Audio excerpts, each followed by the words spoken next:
Story 1. Please don't get upset with me as I am also being vague due to health privacy laws.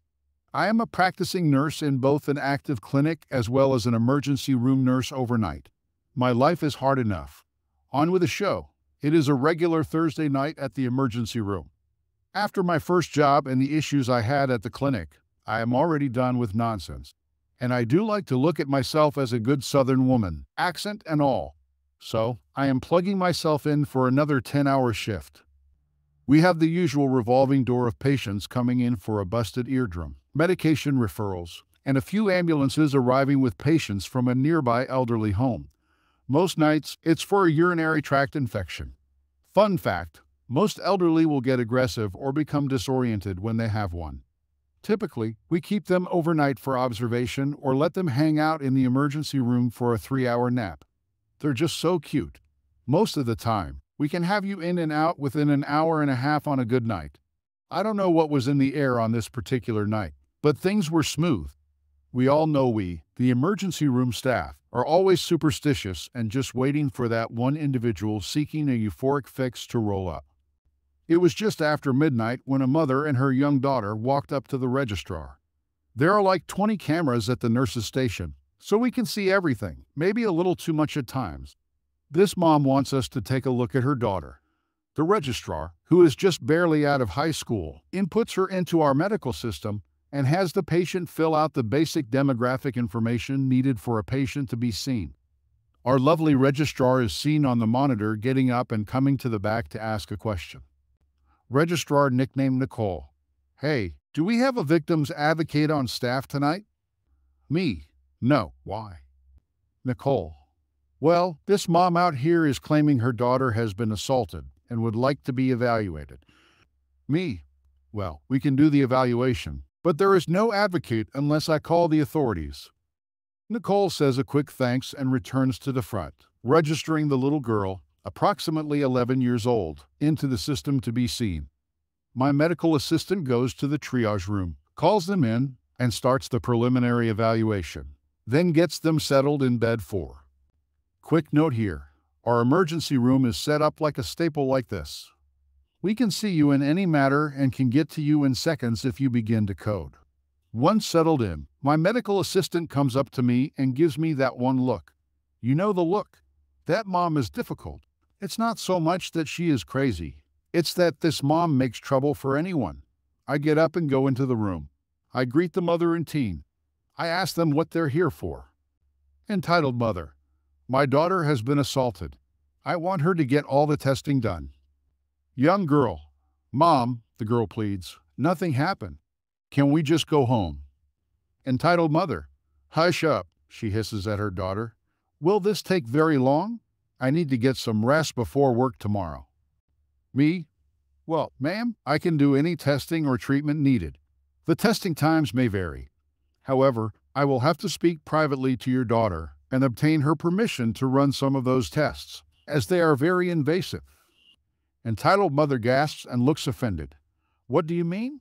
I am her mother. She will give you permission. She will get the testing done. Me? I look at the young girl and begin the basic treatment explanation. So, in a sexual assault case, we would need to run a pregnancy test, a urinalysis, a drug test, and swab her private areas to rule out any infections or evidence. Then, we would give medication to prevent pregnancy and infection transmission. After all is said and done, if requested, we would contact the police and have them come in and assist in filing a report. I look at the mom, who is absorbed in her cell phone.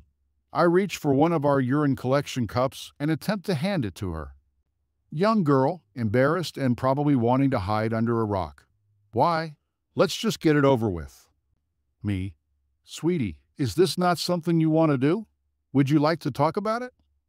Entitled mother. Yes, she will do it. Now get on with it. She spits out at me and her daughter. Me. Why don't you tell me what happened? I asked the daughter. Entitled mother. I caught my daughter at her friend's party.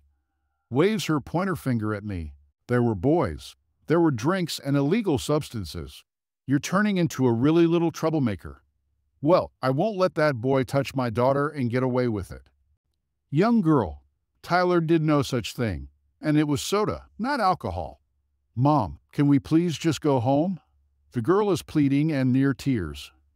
Entitled mother, you will get the test done. The mom is yelling at her baby, talking over one another. Young girl, Mom, can we please just go home? You can't get pregnant or drugged from just talking. Please? The girl is pleading. I am just standing there, medical assistant next to me, by the closed curtain, stunned into a frozen state. Entitled mother, you will get that test done. Now! Mom is yelling. Thank goodness we don't have any other patients nearby.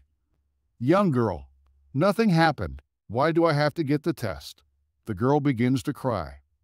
Entitled mother, you will get the test done, even if it means I hold you down while they do it, she yells, and the girl begins to cry. Me?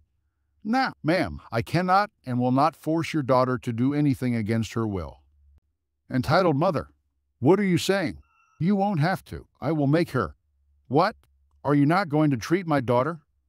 Me? That is not what I said, ma'am. I said your daughter has a right to choose whether she wants to participate in treatment. I will not force this baby, no matter how old she is, to undergo any tests she does not want. I understand this may be upsetting for you. We all were young and foolish once, but... Entitled mother cuts me off. I said test my daughter. Now. This mom begins to turn beet red in the face, huffing and puffing. Me? I'm sorry, ma'am, but at this point, I am going to have to ask you to leave or call security and have you removed. I will not be able to assist or help you this evening. With that, I turn, walk out, close the curtain behind me, and walk back to the nurse's station. I placed a quick call to our security team.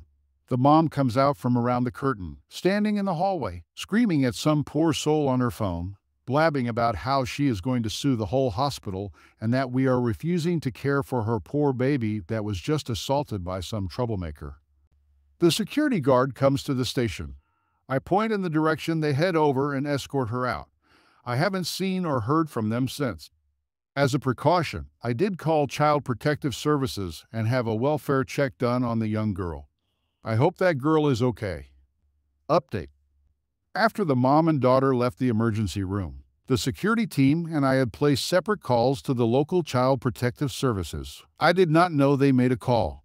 I cannot confirm that Child Protective Services made a visit at 2 a.m., but at the end of my shift, at 5 a.m., we had to brief our department lead supervisors and the incoming lead supervisor, and I went home for the day.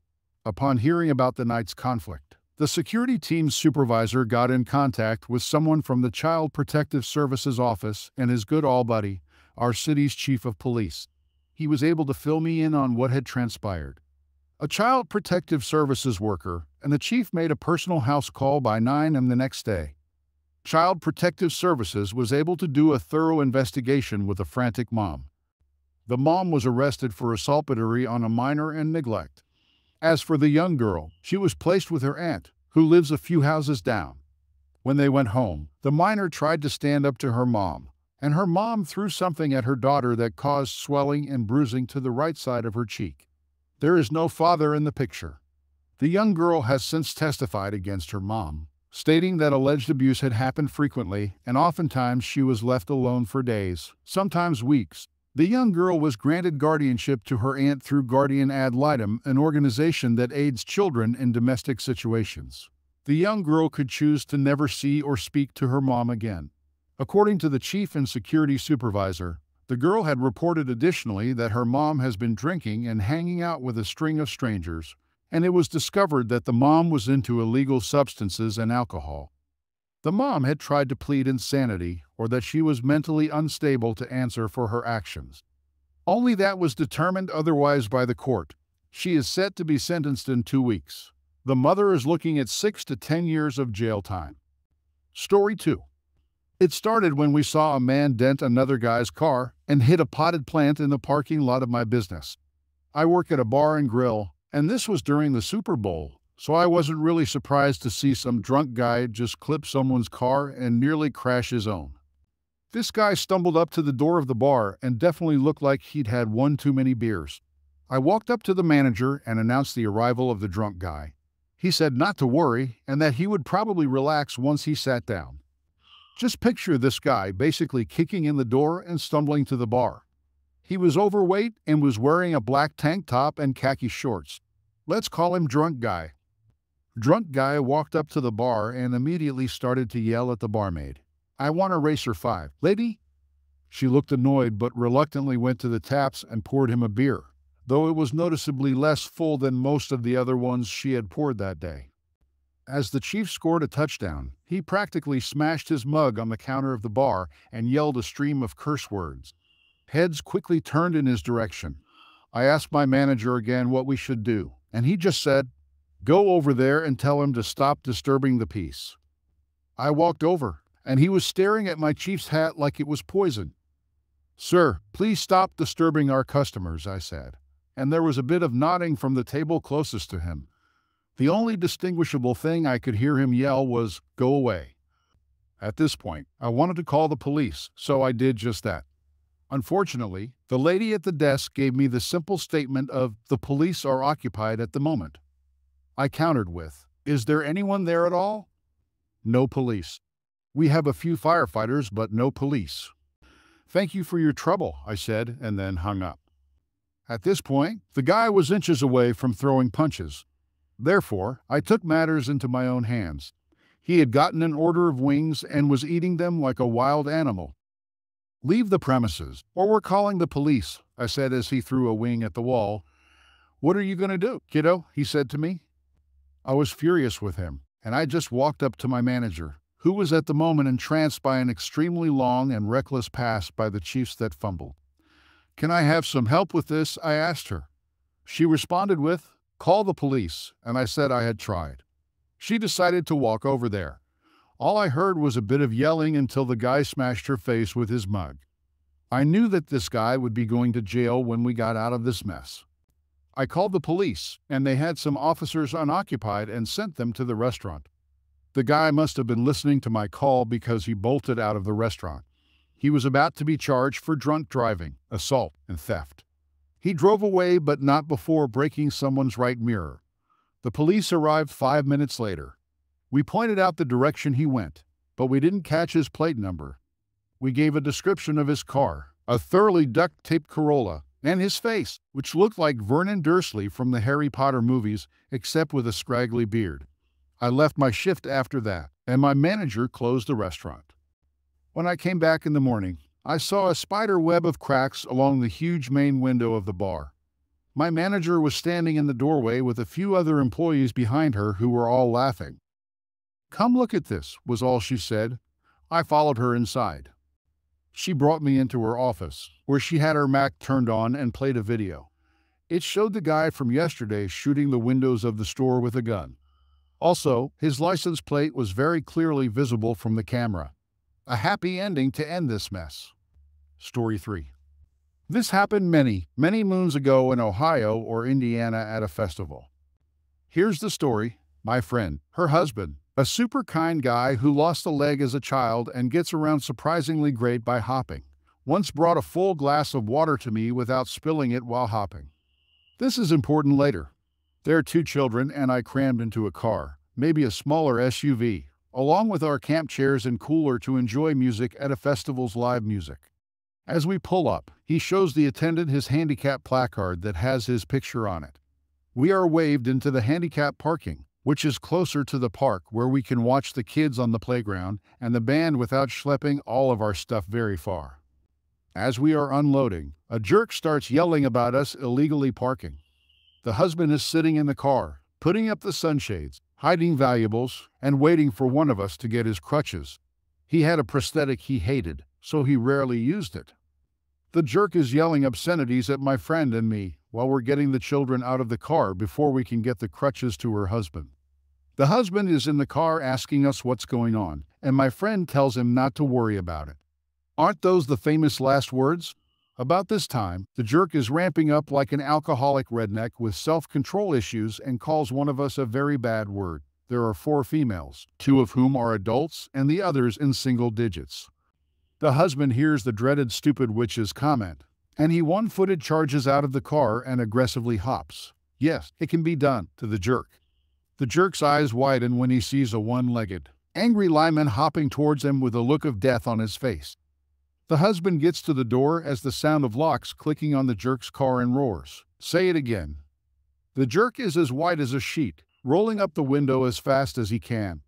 He floors his truck, digging into the soft turf and not getting anywhere. Grass and dirt fly into the air as his truck goes deeper into the earth. The roar of the engine not quite covering the jerk's fearful curses or the splat of grass and dirt on the surrounding cars. Once the undercarriage is sitting on the earth and the tires just spin uselessly, the jerk stops trying to drive away. We gather our stuff and bring the husband his crutches as we all go to watch the kids play and the live bands on the stage. A few hours later, we schlep all of our stuff, plus the cranky, exhausted children who are also insisting on being carried back to the car, to see the jerk's truck still buried in the earth with tickets on the windshield and the evil red orange tow sticker on the driver's window. This is the icing on the cake. The husband and father owned a tow company, and the husband was tasked with towing the jerk out of the park. The husband didn't offer a drop fee, and the jerk had to watch the one-legged linebacker hop around, pull his truck out, then had to deal with him again at the shop to pay tow fees. That is after the jerk had all the proper paperwork and receipts for the town, county, and state tickets that were issued. I learned the jerk also caused his parents' handicap placard to be revoked due to the jerk's illegal use of their placard. That I feel bad about. Nobody should have their mobility compromised due to somebody's foolishness.